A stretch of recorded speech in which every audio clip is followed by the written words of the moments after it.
Welcome to the Writer's Life, the place where you get the sight, sound, smells, taste of my particular writer's life, and where you get the truth about the writer's life.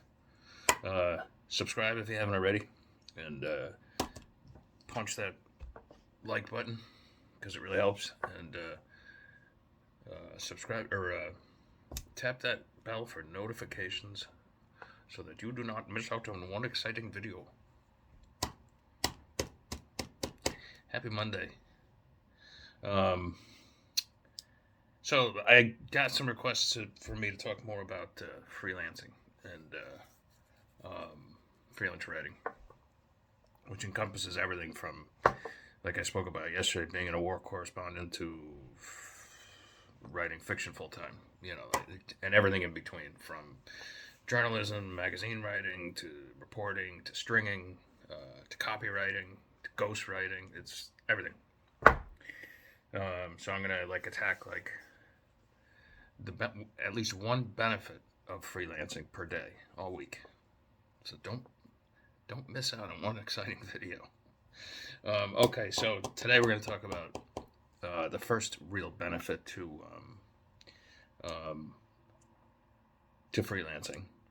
And by the way, I'm not making all this up. This is I'm taking a lot of this from not only from my personal experience, but there's a couple of really great articles out about the benefits of freelance writing, and one good one is this dude.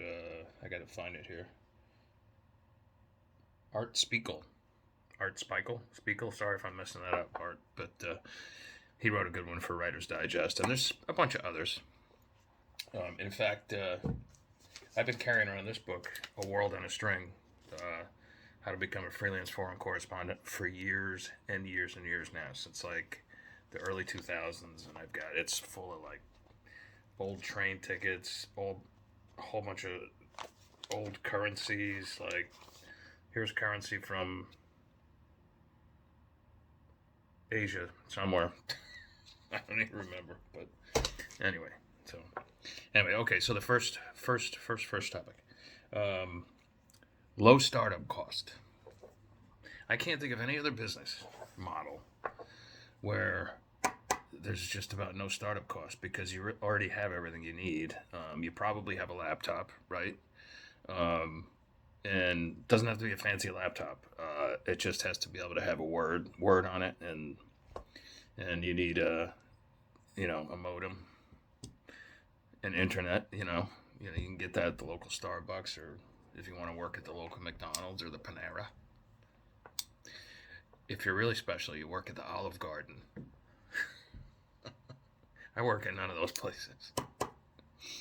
I admit, though, I've gone into Starbucks on occasion, especially being a single guy and all that stuff. You never know. Someone might, maybe an attractive woman might be like, "Gee, are you a writer?" As it so happens, I am. Anyway, but there is really no other business where there's just about no startup costs. Really, it's just your time and effort. The only other business I can think of that's lucrative, probably more lucrative, and there's little startup costs, is being a prostitute. But then again, freelance writer, prostitute. It's kind of the same thing.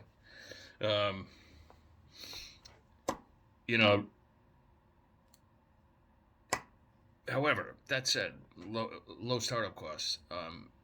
Chances are you're not going to make $1 million doing this. Freelance writing is more about quality of life, being able to do what you want, when you want, how you want to do it, and you can be certain that other writers out there who have suddenly, say, struck a movie deal or something like that, or a couple of them, or have sold a few 100,000 copies of their new book.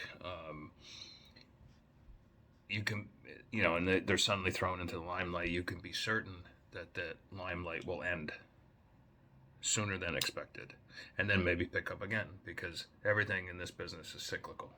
And if you hang out in it long enough, you realize that the ups are not really that far up, and the downs are really not that far down. I mean, I've been there. I've gotten the huge deals.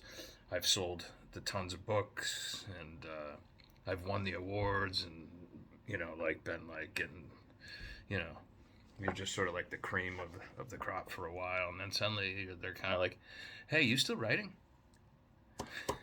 So it's just the way it is. But one of the great things about being a freelance writer, if you're considering it, either part time or full time, is it ain't going to cost you a dime, really, to start up. You're going to have to pay for toner sometimes if you want to print your stuff. You don't even have to do that much anymore. You don't really have to print anything out. A few office supplies, but electricity. But that's about it. So tomorrow I'll come up with the second benefit for being a freelance writer.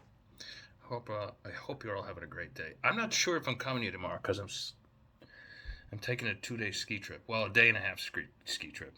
I'm going to ski all day tomorrow and stay overnight up north at a cool place. And then I'm going to ski half a day.